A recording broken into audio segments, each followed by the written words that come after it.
histórico, capítulo número 3, metodología de la investigación, y llegamos ya al penúltimo capítulo, rumbo a la elaboración de ese documento tan preciado, documento que va a permitir que cada uno de ustedes más adelante pueda acceder a la licenciatura.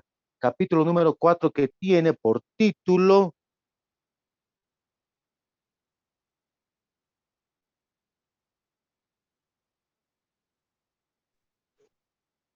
¿cómo titula el capítulo número 4?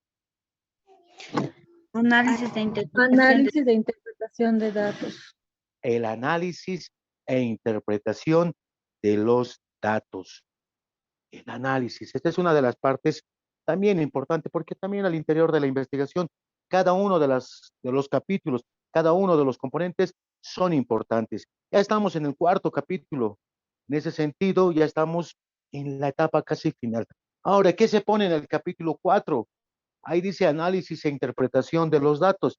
Y aquí nosotros necesitamos recordar materias. Y una de las materias que formaba parte de nuestra formación académica es la estadística.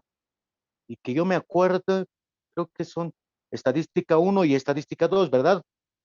2 semestres que hemos visto estadística, creo. Esto es por tercer año, según la malla curricular. Es que bien no me estoy equivocando. Entonces, una vez que ponemos este capítulo, a continuación, hacemos una breve descripción de lo que va a contener este capítulo. Una breve descripción. Y aquí es la redacción de cada una de ustedes, de cada uno de ustedes, el hacer notar lo que vamos a mostrar a continuación. El presente capítulo está destinado a presentar los resultados obtenidos tanto en el pretest como en el posttest. Posteriormente se muestran cuadros y gráficos comparativos. Esto con el propósito de ver los cambios que hubieron luego de la aplicación de mi experimento. Algunas personas, revisando sus documentos, muy pocas, son entre 1 a 2 personas que están trabajando con un experimento puro. Y el experimento puro implica tanto lo que es el pretest como el post-test. ¿Qué quiere decir esto? La aplicación de mi instrumento de recolección de datos en 2 momentos distintos. Pero simplemente son entre 1 a 2 compañeras que he visto que iban a trabajar de esa forma. La mayoría de ustedes está aplicando su instrumento una sola vez. Entonces aquí no hay pretest, no hay post-test. Ya, entonces, Sofía Quispe tiene la palabra, dime. Dice, buenas noches. ¿Será que puede grabar la clase? Porque a veces no entra bien la señal. Por favor. Mi estimada compañera delegada Hilary, buenas noches. Buenas noches, licenciado. La compañera Giovanna lo está grabando la clase, licenciado. Perfecto. Entonces, una vez culminada la clase, por favor, de seguro nos van a pasar el enlace para que personas que por uno u otro motivo hayan perdido su señal puedan revisar lo que se ha avanzado. Ya entonces dice, miren, a continuación dice, estamos haciendo simplemente una pequeña descripción de lo que contiene este capítulo. Para la realización de los datos comparativos se utilizó procedimientos estadísticos, sin importar que se tenga pretest, posttest o un solo momento que hemos aplicado nuestro instrumento, nosotros tenemos que utilizar procedimientos estadísticos, sacando frecuencias como también porcentajes a cada una de las respuestas que haya tenido nuestro instrumento de recolección de datos. Eso es en teoría. A continuación vamos a ver en práctica a lo que estamos haciendo referencia. Ahí están. Estos son los resultados a los cuales hemos llegado producto de la aplicación de nuestro instrumento. Estos son resultados que salen producto del vaciado de datos a un archivo estadístico. ¿Qué archivo estadístico? ¿Qué? No son, ¿qué? Estos son, no son, ¿cómo les recibe el nombre? En el celular recibe el nombre de aplicación, pero en la computadora, ¿cómo se llama? El Word, el Excel, ¿qué son? Son programas, son programas.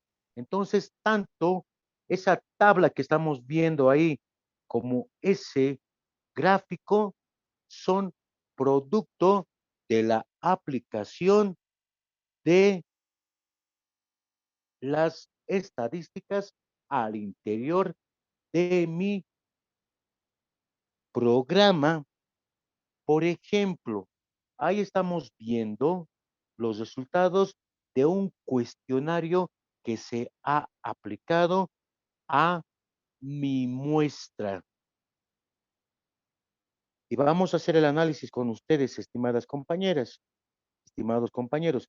Dice, pregunta número 1.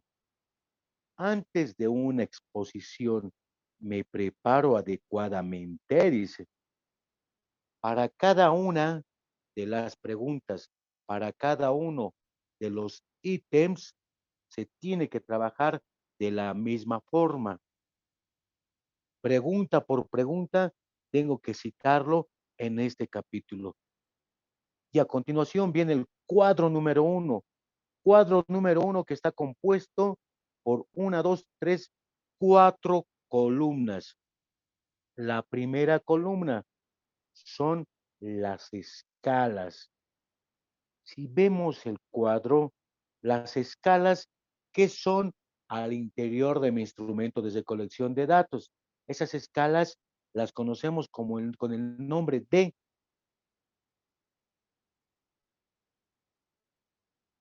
muy de acuerdo, ni de acuerdo, ni en desacuerdo y muy en desacuerdo.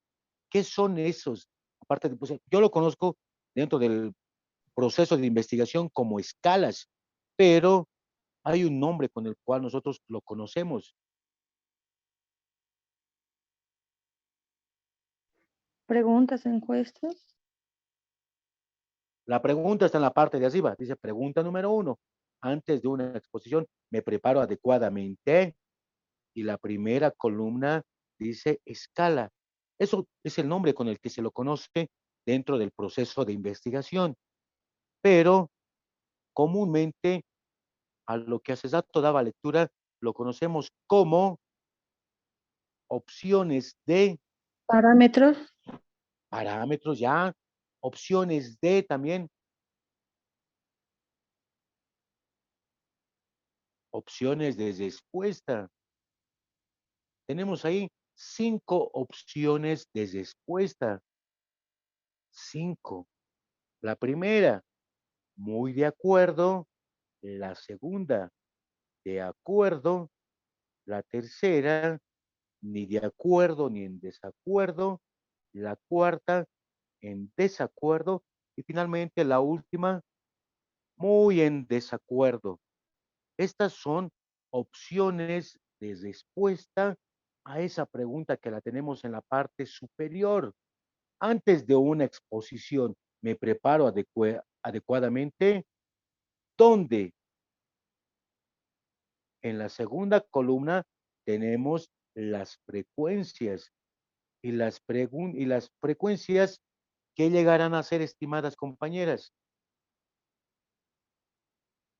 que hacen un total de 30. Ese número 30, si hacemos un análisis, ¿qué irá a representar?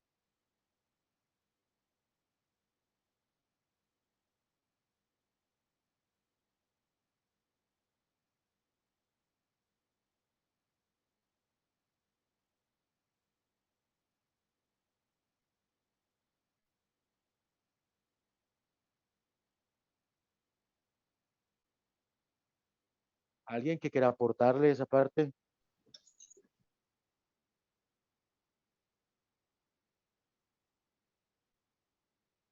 Ese número 30 que se está viendo ahí en sus pantallas, ¿qué llegará a ser o qué es?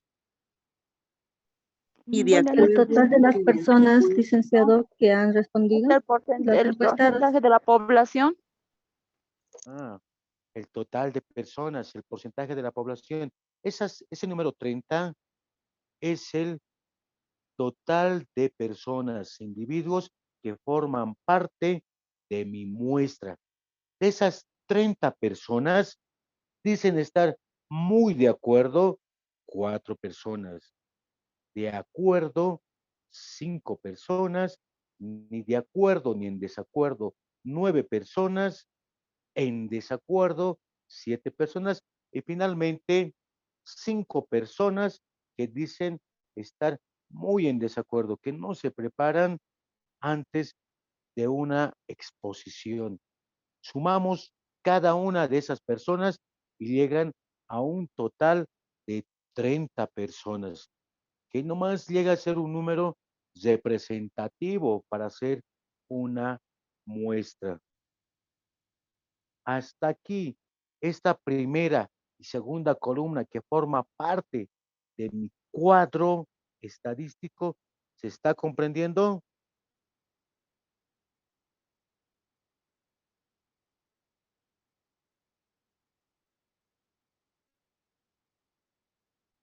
Todo esto, estimadas y estimados compañeros, se lo ha trabajado en Excel y sabemos que podemos marcar cuadros en Excel, le damos copiar y le damos pegar en el Word. Entonces, eso es lo que se ha hecho, porque a continuación las otras dos columnas tienen datos estadísticos que están representados con decimales. Vemos también ahí porcentajes, pero antes de pasar a explicar tanto la tercera como la cuarta columna, quiero consultar con cada uno de ustedes, si esa primera columna y la segunda se ha llegado a comprender. Este simplemente es un ejemplo, por si acaso, estimadas y estimados compañeros, Sí, licenciado. porque aquí no hay donde perderse. Por ejemplo, esto es en el caso de que yo voy a trabajar con 5 opciones de respuesta. Pero eso, ¿quién lo determina? Lo determina cada una de ustedes, cada uno de ustedes, estimados y estimadas compañeras. Puede ser que algunos instrumentos solamente tengan 2 opciones de respuesta, el sí y el no. Tal vez algunos con 3 opciones de respuesta. Pero eso reiterarles, quien lo decide, quien lo determina, son ustedes, no soy yo el que les va a pedir. Tienes que tener tu instrumento siempre a 3 o 5 opciones de respuesta. Por ejemplo, esta escala es la famosa escala Likert, que tiene 5 opciones de respuesta. Pero reitero, algunas compañeras, algunos compañeros tal vez trabajarán solamente con 2 opciones de respuesta. Y el hecho de que tenga 5 o 2 opciones de respuesta no le quita validez a mi instrumento de recolección de datos. Nada que ver.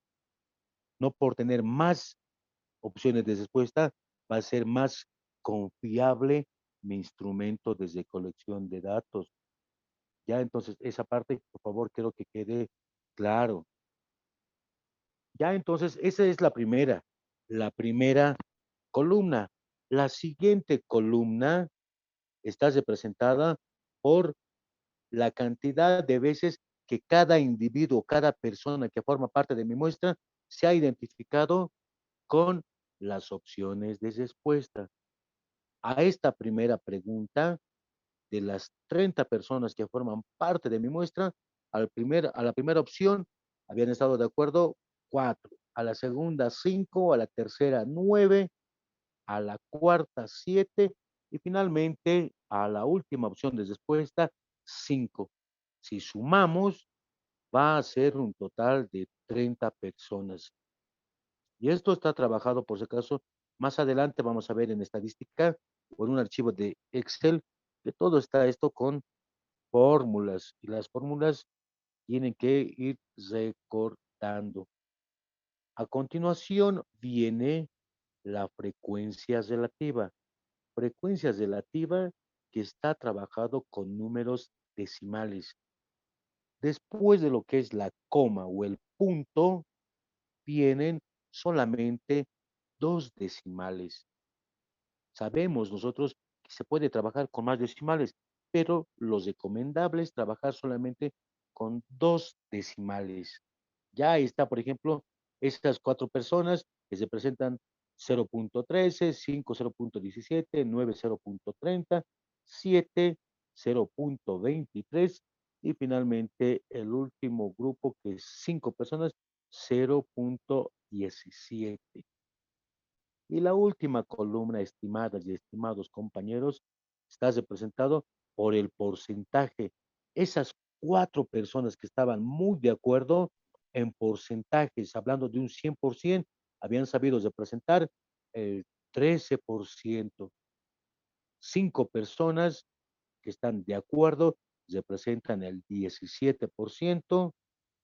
Nueve personas que dicen estar ni de acuerdo ni en desacuerdo, representan el 30%, siete personas que están en desacuerdo es el 23%, y finalmente cinco personas que están muy en desacuerdo, haciendo un total del 17%.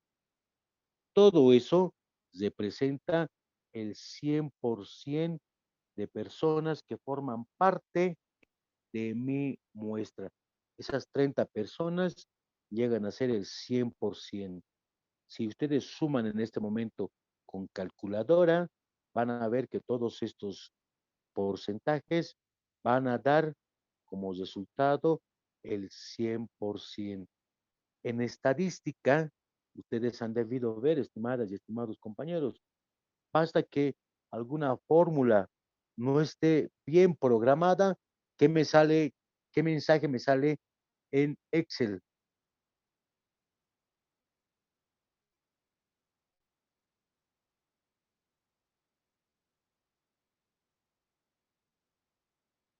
Cuando hago una operación en Excel, pero la fórmula no está correcta, ¿qué mensaje me va a salir?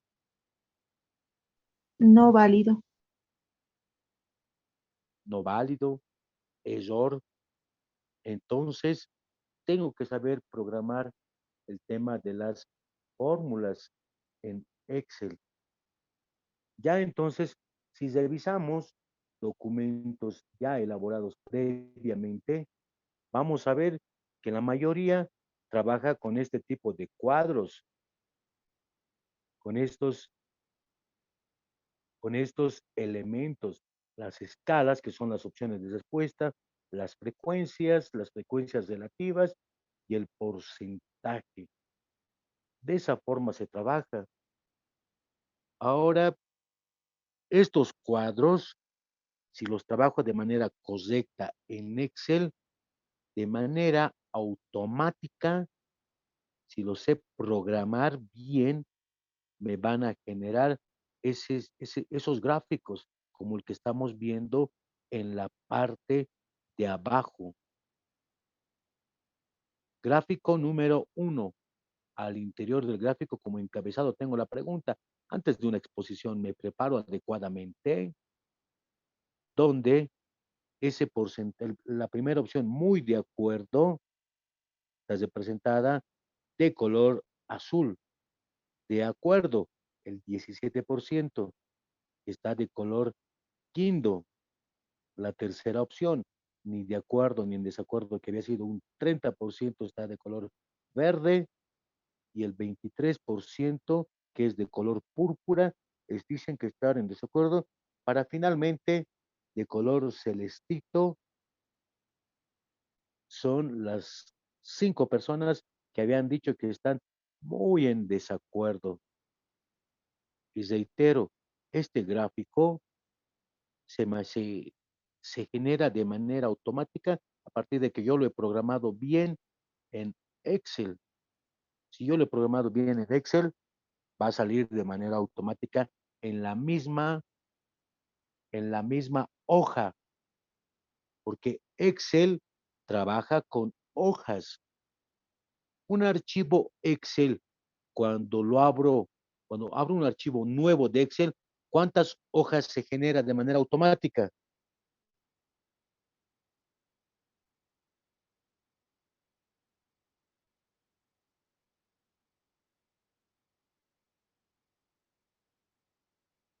¿Dónde está mi compañera Betsabe? ¿Dónde estás, Betsabe? Presente, licenciado. Betsabe. Cuando yo abro un archivo Excel, en su interior, ¿cuántas hojas se generan de manera automática?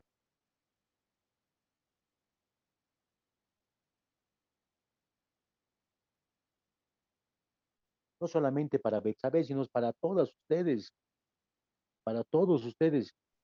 Dice creo que 3 o 5. Mónica, ¿me decías, perdón? Dice